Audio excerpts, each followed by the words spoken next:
ভাই আমি এমন এক পোড়া কপাইলা ইউটিউবার বুঝছেন আর ফেসবুকার, এমন পোড়া কপাইলা ফেসবুকার আর ইউটিউবার। আমার এই যে যত ফ্যান ফলোয়ার দেখেন না, মানে আমার ফ্যানের চাইতে হেটার্সের সংখ্যাই বেশি। আমি জানি না কেন কেমনি এরকম ছিল না বুঝছেন, গত 6 মাস 1 বছর আগে এমন ছিল না। এখন যাই ভিডিও করি না কেন, যে ভিডিওই করি না কেন বুঝছেন, গালি আর গালি, গালি আর গালি। তো কিছু মানুষ বুঝা গালি দেন আর কিছু বোকাচোদা আছে না বুঝা গাইলেন, না বুঝা গেলেন। এর ভিতরে ওই যে দেখেন গতকাল একটা পোস্ট করছিলাম আমি, যে দেখেন ইরানকে আপনারা সাপোর্ট করেন, ধর্মীয় কারণে সাপোর্ট করতে পারেন, পলিটিক্যাল কারণে সাপোর্ট করতে পারেন, ভালো মন্দ নীতিগতভাবে আপনি ইরানকে সাপোর্ট করতে পারেন বা নাই করতে পারেন, যার যার ব্যক্তিগত ব্যাপার। এটা তো আর কাউরে উপর জোর করে চাপিয়ে দেওয়া যায় না। এখন বাংলাদেশের মানুষ বেশিরভাগ কি কম বেশি সবাই মনে হয় 2-4 জন বাদ গেলে যেতে পারে, ইরানকে সাপোর্ট করে এই যুদ্ধে। তারা মনে প্রাণে চায় ইরান এই যুদ্ধে জিতুক, ইরান এই যুদ্ধে জিতুক। তো ভালো কথা, তো ইরানের জন্য তো নিঃসন্দেহে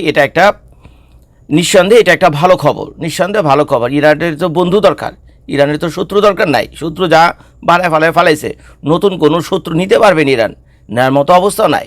তো কাজেই যারা বন্ধু আছে, যারা ইরানকে সাপোর্ট করে, তো স্বাভাবিকভাবেই ইরানেরও উচিত তাদেরকে একটু খাতির যত্ন করা।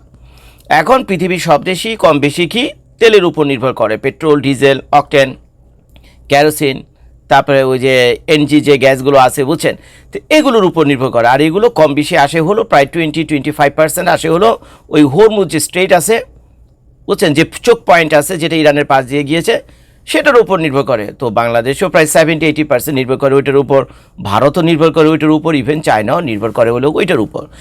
এখন ইরানের সাথে কাহিনী হওয়ার পর ইরান গুসা হয়ে সেই এই চ্যানেল দিছে বন্ধ করে।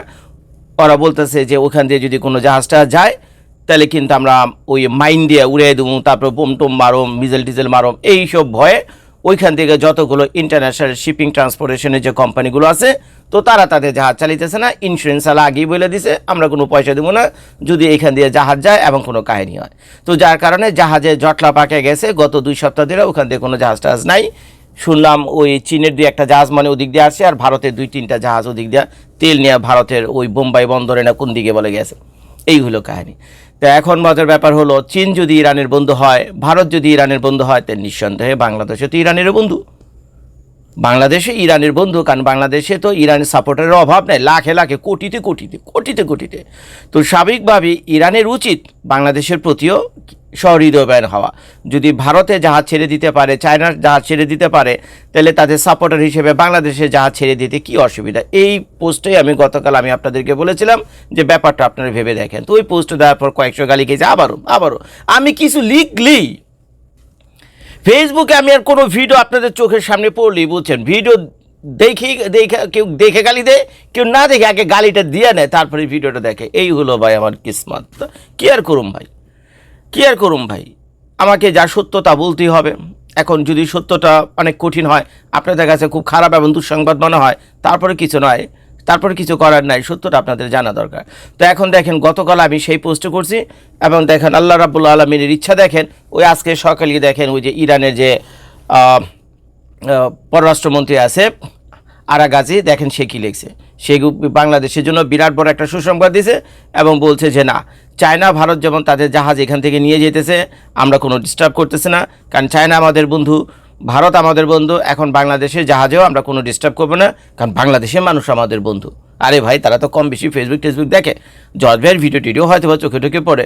এখন আমার তো ইরান, আমি তো মনে হয় না ইন ফিউচারে আগামী 100 বছরে ইরানে আমি যেতে পারব, কারণ আমার ভিডিও যদি তাদের চোখে পড়ে তারা নিঃসন্দেহে আমার ইরানে যাওয়ার ভিসা তো দেবেই না, আর ইরানে গেলে আমার আস্ত রাখবে না।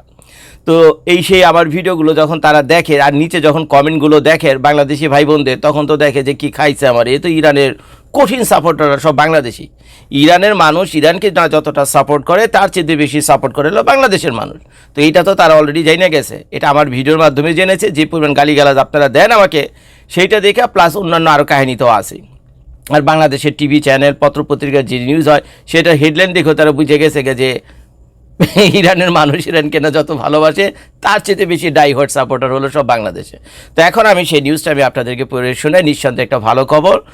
ইরান সরকার বলেছে বাংলাদেশের জাহাজকেও তারা ডিস্টার্ব করবে না, আর যদি বাংলাদেশের জাহাজকে ডিস্টার্ব না করে সেটা শুধু ভালো মতো যদি যায় বাংলাদেশে আসে তেল টেল নিয়ে আসে, তাহলে এই যে 2 দিনের যে আলটিমেট, 2 সপ্তাহের যে আলটিমেটাম আমি বাংলাদেশকে দিয়েছিলাম যে বাংলাদেশ কী হবে, কারবালার ময়দান হয়ে যাবে, বড় বাচ্চা বেঁচে যাবে বাংলাদেশ। নিউজটা আমি আপনাদেরকে শোনাই।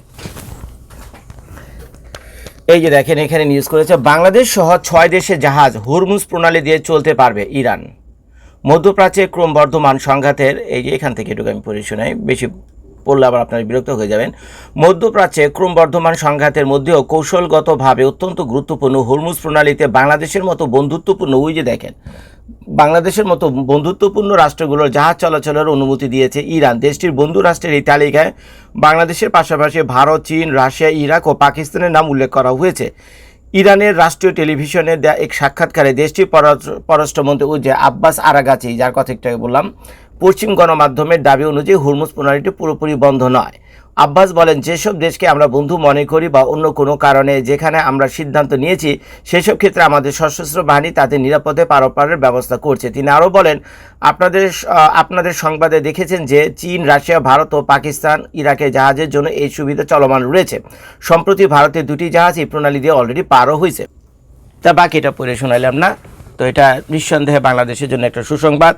আগে ভাই আমরা বাঁচুম, আগে আপনারা যান বাঁচান, আগে আমাদেরকে বাঁচতে হবে, তারপরে পলিটিক্স নিয়ে ভাবা যাবে। আরে ভাই আমি যদি মইরেই যাই তাহলে দেশপ্রেমটা কী হইব? মইরা যাওয়ার পর দেশপ্রেম কে কার কথা মনে রাখে? তো যা করার করতে হবে, পয়সা থাকতেই করতে হবে। আগে বাঁচতে হইব, তারপরে দেশপ্রেম, তারপরে দেশ, তারপরে হুরমুজ প্রণালী, তারপরে পেট্রোল, এগুলি যা করার করবেন, আগে আপনাকে বাঁচতে হবে। তো এর জন্য বাংলাদেশ যেহেতু অবস্থা কঠিন হয়ে গেছে, যেমন আমেরিকার তেলের মজুদ 90 দিনও শেষ হবে না। শুনলাম জাপানের তেলের মজুদ আছে 150 দিন, ভারতের তেলের মজুদ আছে 2 মাসের মতো মনে হয়, 1 মাস না 2 মাস যেন। ভারত থেকে যারা ভিডিওটা দেখছেন একটু কমেন্ট করে জানেন যদি ভুল হন, 1-2 মাস হবে। ওদিকে আবার ফিলিপাইনে তো দেখছেনই রাষ্ট্রীয়ভাবে দুর্যোগ ঘোষণা করছে, সব বাস ট্রাক অলরেডি ফিলিপাইনে বন্ধ হয়ে গেছে। তো এখন বাংলাদেশে এটা বন্ধ হইতে আর মাত্র 2টা সপ্তাহ দরকার, কিন্তু ফিলিপাইন এই লোড নিতে পারলেও বাংলাদেশের মানুষ এই লোড নিতে পারবে না। এমনি বাংলাদেশ নানান বিপদের মধ্যে আছে। তারপরে যদি হঠাৎ করে সারা বাংলাদেশের ইলেকট্রিসিটি বন্ধ হয়ে যায়, মিল কারখানা বন্ধ হয়ে যায়, গাড়ি ঘোড়া বন্ধ হয়ে যায়, বাংলাদেশ তো ওই যে বললাম না কারবালার ময়দানে পরিণত হবে। এটাই হয়তো আর 2 সপ্তাহের মধ্যে। তো যাই হোক ভাই, আপনাদের দোয়া কবুল হয়েছে, ইরান আপনাদের ব্যাপারটা বুঝতে পারছে। আর আমি যে পোস্ট করেছিলাম এই পোস্টটা অত্যন্ত যুক্তিপূর্ণ ছিল, যেহেতু বাংলাদেশের মানুষ ইরানকে সাপোর্ট করে, ইরানের উচিত বাংলাদেশের জাহাজগুলো ছেড়ে দেওয়া। এটা তো ভাই লজিক আছে এই কথার ভিতরে। গাইলেন কে লেগে তুমি কথার ভিতরে তো লজিক আছে, আমি তো ঠিকই কইছি। আর আপনারা গাইলেছেন তাহলে কি আপনারা আবাল হইলো, তো ইরানের সরকার তার আবাল না, এর আবার ঠিকই বুঝছে আমার কথা। ওর জন্য দেখেন আজকে সকালে বলে দিছে যে না, বাংলাদেশে জাহাজ চলাচলের একটা ব্যবস্থা আমরা করে দিব। এই হলো অবস্থা। ভিডিওটি দেখার জন্য সবাইকে ধন্যবাদ। আসসালামু আলাইকুম।